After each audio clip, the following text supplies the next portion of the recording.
So, hi, and welcome to the next episode of the podcast Deep Talks. Today, with my amazing guest, Pearl Lim. Hi, Pearl. Hey, Pira. Thanks for having me.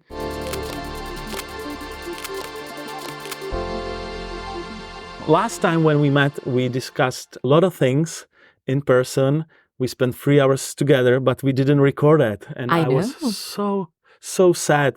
So now we have a chance to make it even better. So tell me, what is your definition of a good leadership? That is the question on everyone's minds, isn't it? All of us have to work, and all of us work for some kind of leader, one way or another. And I think, if you do an exercise and you ask people what good leadership looks like, and you see the words they put up on a board, it's always going to be someone who is clear, who is someone who gives you clarity, someone who listens. Empathetic comes up on the list. Authenticity comes up. You're never going to get someone who's like directive, micromanaging, gives me instructions. Okay. and I think that's very telling. So good leadership to me is someone who actually have the traits of a curious leader. Someone who constantly wants to learn about the business, how they can serve their customers better and serve their team better. Wow. But then if you ask how many percent of leaders that those people had in their life were with those personal traits, what do you think? Like how many percent of leaders are that good leaders? It is a very small percentage. Right, yeah. I think you are right. And I think a big part of that is also because there is a certain baggage that we come with traditional leadership models. The directive one. The directive way. Yeah. And I think, in the early generations, where productivity and economical, profits are like key or matter more to, each country and each market and each company, like those things are prioritized more. As countries and economies develop, and I think people develop as well, the culture has shifted so that it's no longer about just being productive, hitting low costs. These days... Delivering just results, right? Delivering just results. And these days, if you look at, social media or internet and you see what people are looking for, meaning and purpose comes out a lot. And do you see any transition even here in Singapore in terms of leadership?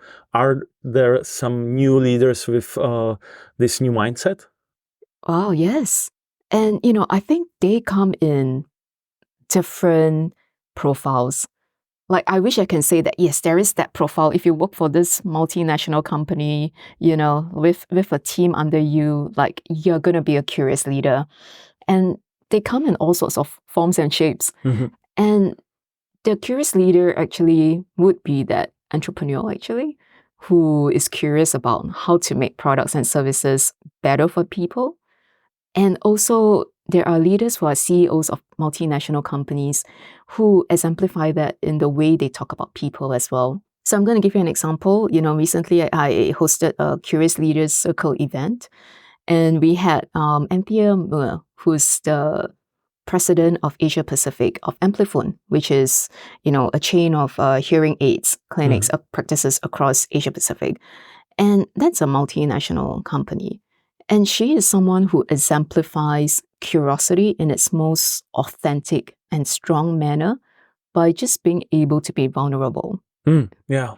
Vulnerability is crucial if you want to bond with people, if you want to build a culture of trust. Yeah. You have to show that you are also able to admit your faults and you can admit that you are wrong or you don't know.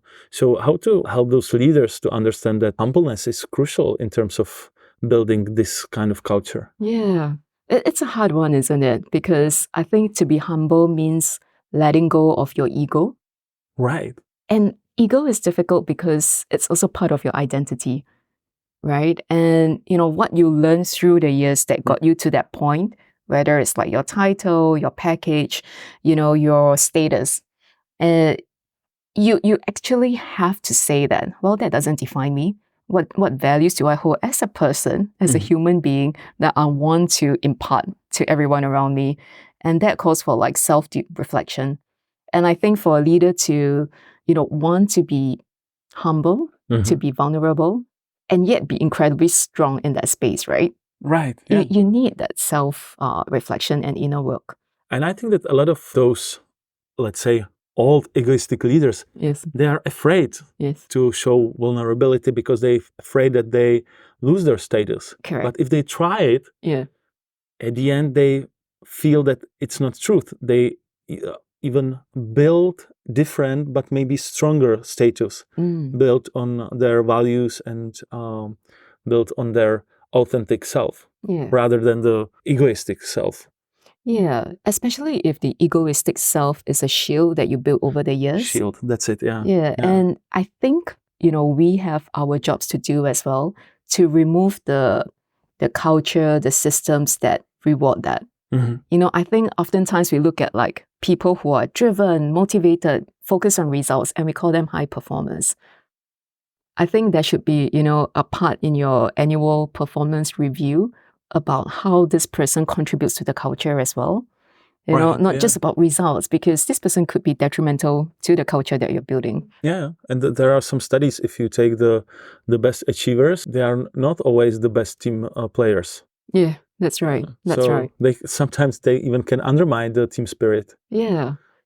And again, it takes courage. It takes courage for a leader to recognize that and call it out. Well, now I'm interested in your life story because you had 20 years of experience in marketing, and then you decided to go in a very different path. You had the courage to follow your own dreams. So what was the moment that you decided to be entrepreneur by yourself? That's a great question. I think I had the opportunity to stare that down last year. And, it was thinking about, do I want to continue on this corporate path for another 5-10 years? Or do I want to explore doing something different? And maybe it's, age or that time where, you kind of like stare down maybe wisdom. I like that perspective. Yes, thank you. And, you just kind of like evaluate, do you want to explore something different and fail and learn something? Of course, you want to succeed. But look, like if, you try something new, there's always the possibility of failure. And I felt like it was important to explore that because I see a lot of people around me who don't. And if, you explore that and you show people that it's a bit like role modeling, if you show people that it's okay to try and fail and then, do something else later, it's okay. It's okay to fail. If you describe your emotions, what is different now than it was when you were in a corporate world? I think the mental state actually was the biggest difference. I think emotions still feel the same, like you get your ups and downs and, you get your lows and highs. But I feel like there's so much more mental energy. Like you're not so drained that easily. I think, I think when you're in an environment that's high stress and surrounded by calls and meetings, you have to be very disciplined to create that space for yourself to recover that mental energy. And emotionally, I think, when you do have that mental space, then you become more aware of like actually how you're feeling and then how you can impact, the people around you. Your podcast is called Rebel Curiosities. So you are basically doing interviews with rebels. So do you consider yourself as a rebel? To me, curiosity is a sign of rebellion. And I'm definitely curious. So I wouldn't call myself a rebel in the sense that I want to challenge like every establishment out there and break all the rules. Although I do sometimes, like if you speak to my mother, please don't. She might give you a different story. But I think, being curious and the spirit of it, like just exploring alternatives, asking questions, like what could be better, what could be different? Why did this happen? Why do people do the things they do? I think that is a way of rethinking the status quo. And to me, that's kind of like a form of rebellion, being rebel. In my experience, the problem starts with schools because schools don't encourage people to be rebels. Yes. Because if you are a rebel at school, you have problems. So Correct. how to teach kids to be rebels, how to embrace this mindset with people around us. Like if we have, for example, families, how you can embrace this mindset with your kids. It's almost like a systemic problem when we look at it, right? Because when we look at education, you're talking about institutions, you're talking about academic processes. Yes. And these things don't change overnight. And to change the system, sometimes you got to find the small things that tweak the different mindsets. And individual mindset can spark off like different things, which is why I find that, this whole conversation and exchange of ideas is so important. And why I started the podcast as well, because, ideas, conversations can drive dialogue and eventually change. For kids though, I mean, they are at a phase of that life where they're going to learn, whether being curious is going to be good or not. And in school, that knocks it out of you, right? If you're going to be the one who asks questions all the time, you're going to be standing outside the classroom. Right, yeah. And that's never going to be productive. And I think for teachers and for parents, it's finding the balance to which the child is testing boundaries and needs to learn, and encouraging that with, having developed their own thinking and opinions versus shutting down and say, that's too much. Get out. Yeah, you can do the job as a parent, and then your kid is visiting a school that the teacher is not a rebel, and he's punishing the kid. So what you can do then? Like, for example, I experienced this during my studies, that I had very different teachers. Some were rebels too, some were amazing teachers. For example, my chemistry teacher, she was amazing. So she embraced us to test everything, and we did all those experiments in the classroom, even dangerous ones. And she was the best teacher that I had. But then I had teachers that truly don't care about us as kids, and they truly didn't care about our curiosity. They were just telling us what's the truth, and that was it. So what to do if you have that kind of teacher? It almost feels like there's a parallel between, an organization and a school, isn't it? Because at the school, you do have a leader, and that's maybe the principal or maybe the management team. And then, you have the school board. And sometimes whether the teacher, the approach, the way they do, the way they are hired, could be part of contribution to that culture. But as a teacher, if I'm a teacher, I think it's important to be able to provide a space for the kid to explore different facets of knowledge. And I've grown up in that system where learning is memorizing everything. There is no question about what interests you, what are you curious about, and chemistry was fun for you, it wasn't for me, because my chemistry teacher was strict and it was all about memorizing all the formulas. Yeah, I'm now thinking about the teacher, and she was truly one of the best leaders that I experienced in my whole life. So she was not just a chemistry teacher, she was very inspiring in terms of values. And still I'm in contact with her. That's awesome. After 30 years. Yeah. And she still remembers me, and sometimes we are chatting on social media. So she was one of the best teachers ever. And I think that, as you described, this is very similar to working environment. Like, you have bosses that you remember forever, that influence you in a positive way with their values. They were humble. They were able to make you a better person. But then you have those toxic bosses that they had like those truth with capital T, and they were egoistic. So what to do if you have a toxic boss? It's very difficult, right? So what you can do as an employee or as a manager, if you have like toxic boss, what you can do then? This is a question I ask my guests and the people I speak with as well. I'm like, we talk about being curious leaders and they are better leaders. So what do you do with a leader who's non-curious? And what do you do with an organization that's not curious, doesn't allow you to experiment and fail? Right. Yeah. And very often times, these experts or, people with a lot of experience will tell me the same thing. Leave. Leave. Yeah. I mean, you would want to stay and change. And again, it's important to be a change agent, but also consider the impact on yourself. Right. Like, to be able to do something well in the environment and drive change, there must be factors at place that enable you. Yeah, that's the same experience with my clients too. Yeah, that's maybe the only moment that I advise them to leave, because if they tried a lot, if they give the feedback to the boss and nothing changed, and if they are drained, that's maybe the time to have the courage to try something new. And even though if they fail, at the end of the day, they will be much more happy. Yeah, and like I think for leaders to want to be curious, curiosity is the root of a lot of other traits. So, for example, empathy. Someone who can empathize would need to care and be curious about the other person.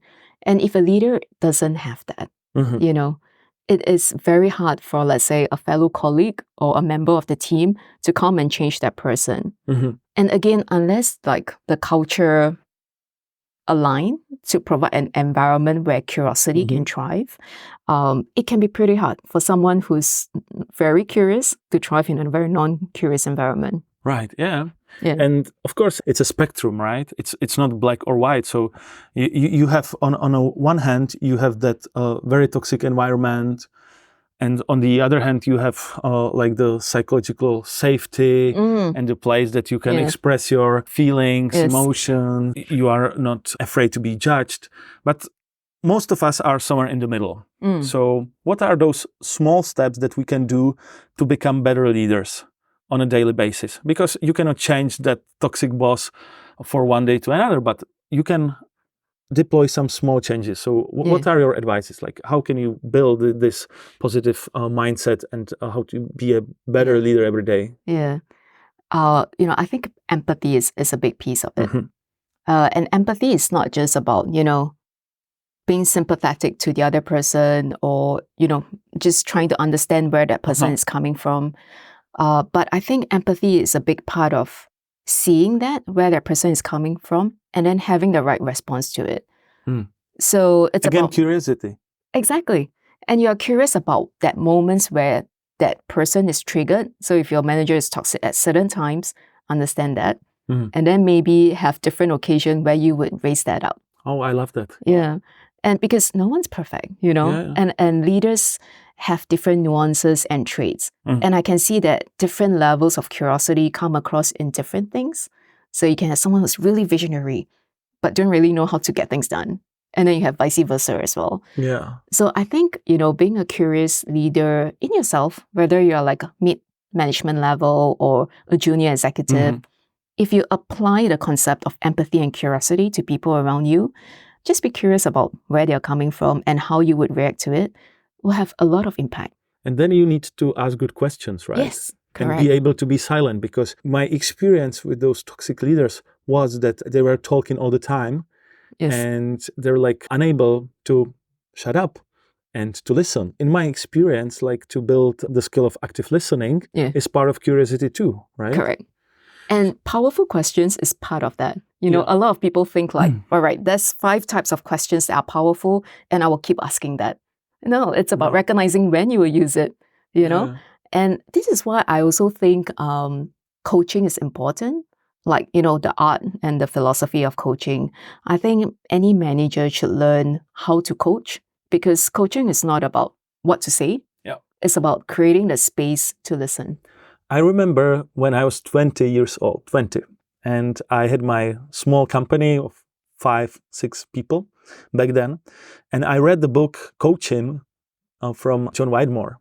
And it's truly changed my managing style, because since then I was not telling people what to do, but I was trying to ask questions.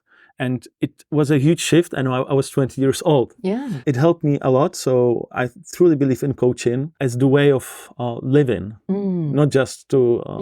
You can use coaching in a conversation with your friends, with your kids, with your parents too sometimes. It's the most difficult part. It is. To coach your parents. But sometimes you can ask questions. You have to tell me more about that. Yeah. Let's say that you want to be a better leader. You want to be a better person. But what to do when the boss or the leader doesn't want to improve? Because I met those people that they told me that they are already perfect.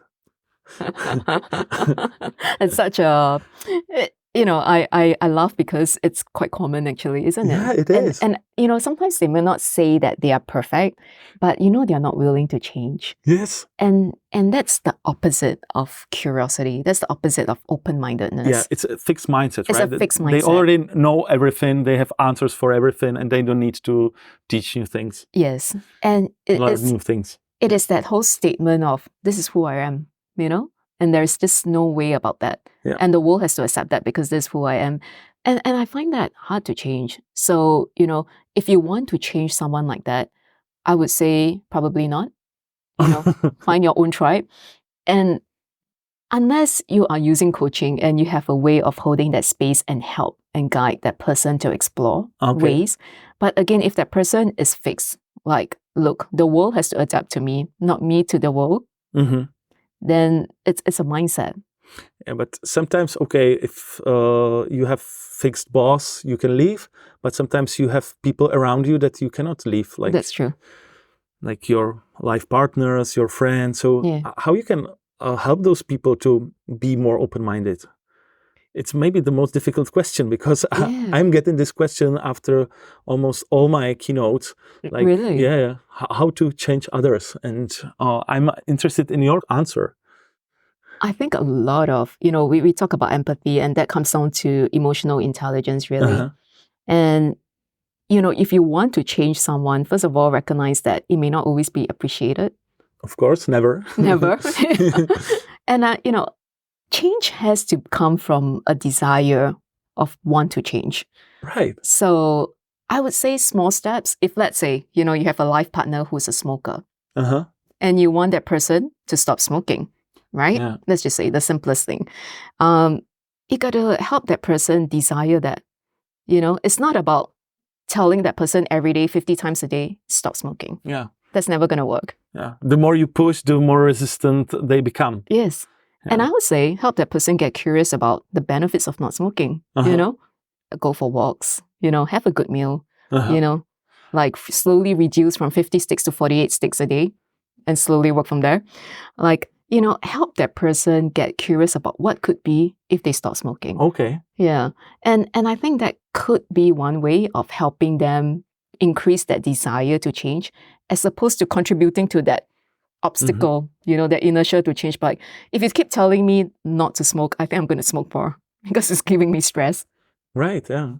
So the less you push, maybe the bigger is the chance that they will change. Yeah, and I guess that's where, being curious comes in because you help that person to get curious about the possibility of the alternative. And I find that an easier way, like maybe to change someone's perspective and habit than to tell that person, this is not good for you. Of course, yeah.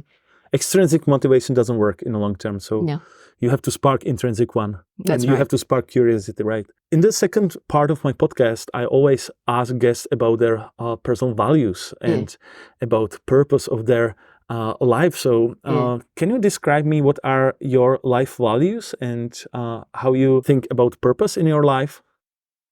That's the big question, isn't it? Yeah. That's why the podcast is called Deep Talks. It is.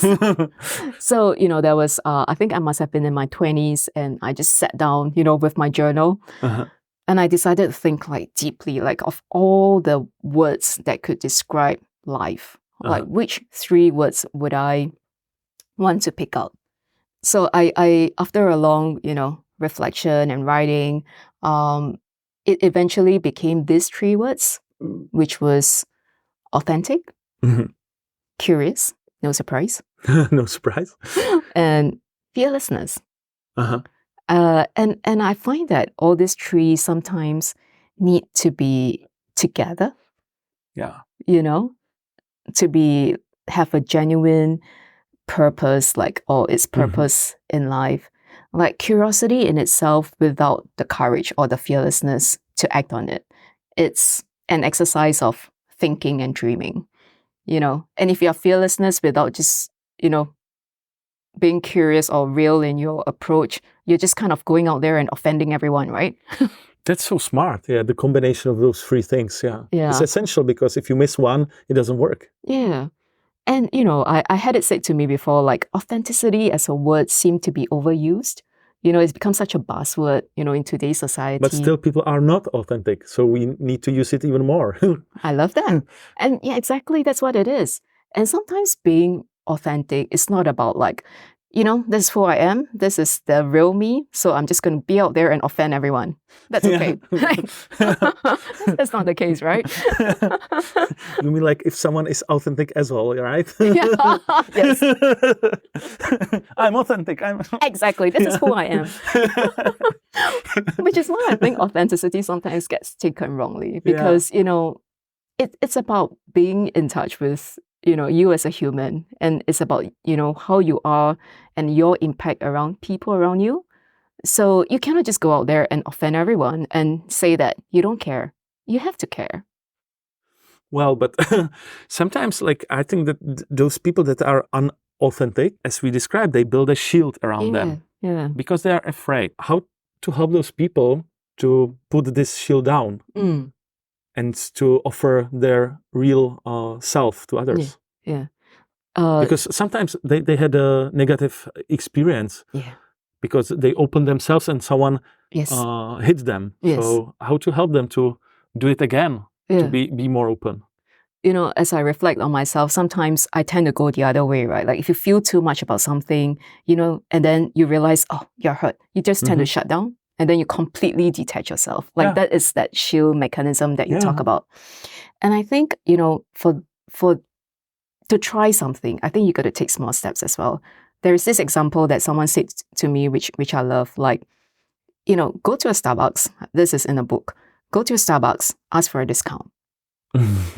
Like, it sounds really silly, right? Because first of all, Starbucks as a national, multi-global chain is never going to give you a discount. And secondly, you are never going to go up to a Starbucks counter where everybody can hear you and say, can you give me a discount on that Frappuccino?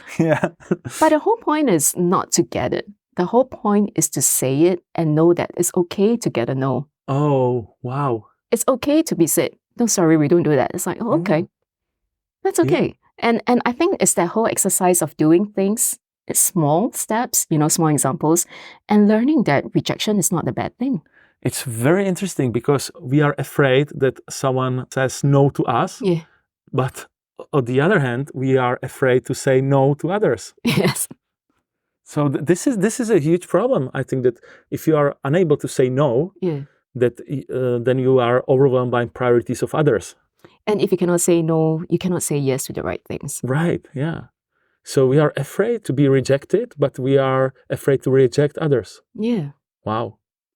So how to have the courage to say no? Build on that slowly. Slowly. Yeah. I think, from like being scared to courageous and fearlessness, I mean, that's a huge gap, right? Yeah. And I think what it is get yourself to a state where being told no, having faced like rejection in the smaller forms, ask for something and it doesn't happen, it's okay. I remember reading it somewhere as well, like, give yourself like 100 ways to get rejection. And, I think boys like to do that because they ask girls out all the time and they get used to it. Never happened to me. I'm sure. But get used to it. And I think what it does is it slowly builds up your confidence. I think that's what it is. Yeah. And then after a while, you realize that it doesn't hurt you. There's this exercise that, I seen it done in sales training before, where we would, you want to tell salespeople, because salespeople are the people who get rejected all the time. That's their job, right? Yeah.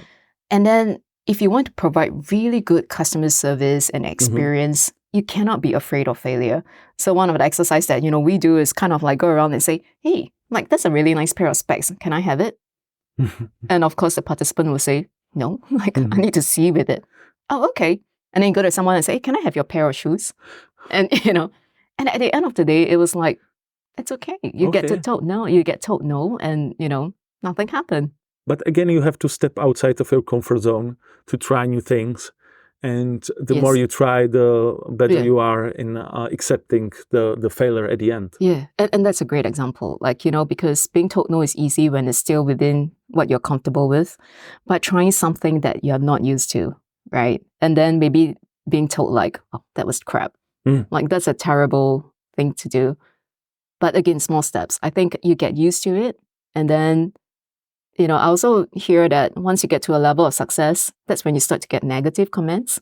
So you should see it as a sign of success instead. Yeah. But still, it's very difficult, because the more you get negative comments, for example, on social media, if it's like 10, 20, it's okay. But if it's 500, I know, you start to undermine yourself with those questions like, okay, maybe they are right because this is a huge scale. Yeah. So how to have the courage to be yourself? Because this is my question, because sometimes I know that if I'm truly myself, I get negative comments all the time, because if you are yourself and if you have a courage to say things that are unpopular, for example, or are not mainstream, then you get negative comments on social media. So how to have the courage to be truly yourself and accept that there are a lot of people that they disagree with you. Yeah.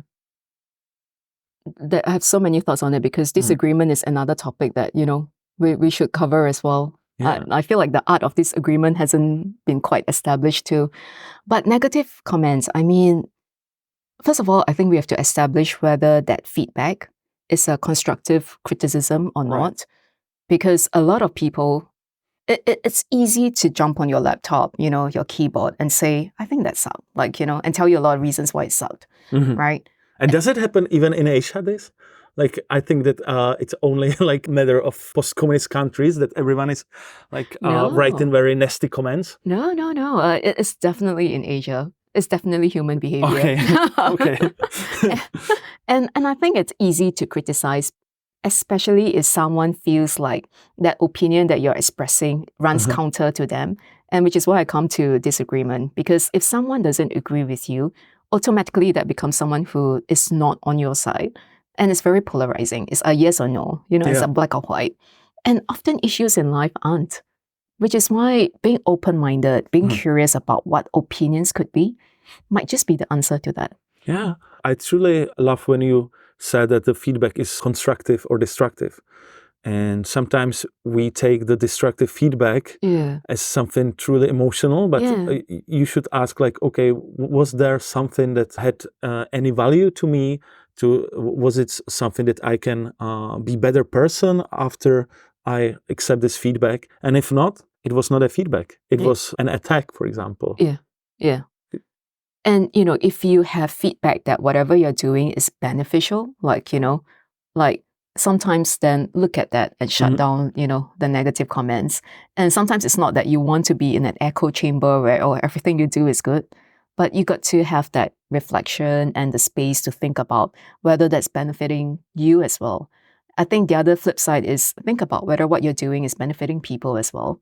If all you do is to get negative, comments and criticism, maybe relook at the audience. Maybe what you're saying is really not fit for, people where you might be hurting someone. But then again, if you're getting good comments, right, it's a balanced view about what you're serving. But sometimes I feel that you can get 100 of positive comments and one negative one, and you are focused on the one negative one. Yes. Because it's much more powerful to you. Correct. Especially if that negative one picks at a very fragile area that, Exactly. And they know how to do that. Yes. They are masters in picking the right thing to attack. Yes. And again, I think it comes down to having that curiosity and courage. Think about it and have that reflection space.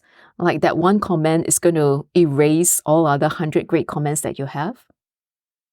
Probably not, but But in terms of your emotions, it's difficult. It is. And I think it's important to look at your emotions as well. Curiosity doesn't apply just to people around you, but I think it applies to yourself too. Oh, right. And I think it's important to use that as a moment where you self-reflect. Why did that matter so much to you? Is there a term self-curiosity? I think that might be. I think there's terms and papers, written on how do you apply that lens to yourself. And I feel like people need to be more compassionate and curious to themselves. Of course, how you can understand others if you don't understand yourself. Exactly. Come on, Exactly. And we spoke a little bit about coaching earlier. The best coaches are people who also go through a lot of, inner work and do a lot of self-reflection and do self-coaching. Yeah. So my last group of questions is about purpose. So Yes. what is your definition of purpose in life? Purpose is something that's meaningful to you personally. And I think a lot of people get lost along the way because they've been told what their purpose should be. Okay, yeah. And maybe their environments and their, the society at large don't reward them for thinking through what their purpose is. Oh, great, yeah. So I think purpose is meaningful to the individual. And purpose is that reflection that what you do in that space can have a positive impact either on yourself or to people around you. Then what is your recent purpose? Why you do what you do? And I love that you use the word recent because, a lot of people think like purpose must be that thing I live my entire life by. No, it's not. It can change a lot. Yeah. It can change. So thank you for saying that. I really like that. My recent purpose would be to explore how we can be better by being curious. Because, curiosity to me is the spirit of exploring possibilities, thinking about, what's limiting us and what the current status quo is and how we rethink it. So it's important in that space because I feel like we can uncover so much better versions of ourselves if we do that well. Now I understand why we have such a great conversation whenever we meet, because I did a strength test and curiosity was my number one strength. Really? Yeah. Was it the VIA strengths? It was VIA. Yeah. Right, or Strength Finder from Gallup. Strength Finder, yes. So that's the reason why we That's why we connect, yeah. Yes. So the last question is, what is your advice for our listeners, how they can build their curiosity on a daily basis, what they can do today or tomorrow to be more curious? Yeah. I think curiosity is innate. Like, it's kind of like we have different levels of it, but that gets killed pretty quickly either by school or by work, It gets knocked out of you and you decide, all right, that's not worth the trouble. I think, again, start from small steps. Like, I remember being asked a question like, what's your passion in life? Like, when you're young and looking for a job, they'll be like, what's your passion in life? Find that and you never have to work a day in your life. And I could never answer that question. Never. But instead, I was kind of asking myself the other flip side and say, what am I curious about? What is it that I could learn, explore, talk to people about? And I think start from there. Like that would be an easier way to explore your curiosities. Yeah, that's so smart because passion comes with a lot of time. Yes. And a lot of energy and investment. And it's not something that everyone knows very quickly what they want. Exactly. So follow your curiosity, not your passion, because passion you build in a long term with your curiosity. Yes, that's right. Okay, thank you so much, Pearl. Thank you, Peter. It was a great pleasure. And I hope that we record another podcast in the future. We need to keep these conversations alive. Thank you so much. And guys, thank you for listening and take care.